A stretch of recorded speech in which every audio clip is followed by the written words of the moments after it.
Hi everyone, మనం నార్మల్గా అన్ని కర్రీస్లోకి అల్లం వెల్లుల్లి పేస్ట్ వాడుతుంటాం కదండి. అది ఫ్రెష్గా ఉంటేనే బాగుంటుంది.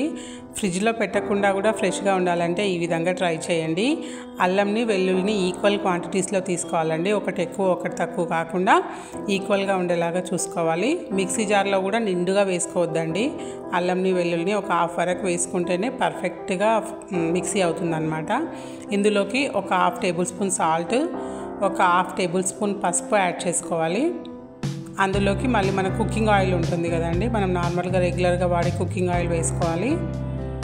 వేడి చేసింది కాదండి, నార్మల్ ఆయిలే. ఈ విధంగా ఒకసారి మిక్సీ పట్టేసిన తర్వాత మళ్ళీ ఈ విధంగా కలుపుకొని మళ్ళీ మిక్సీ పట్టేసుకుంటే సరిపోతుంది. మరీ మెత్తగా పట్టొద్దండి, కొంచెం బరకగా ఉండాలి. మరీ ఫైన్ పేస్ట్ అవసరం లేదు.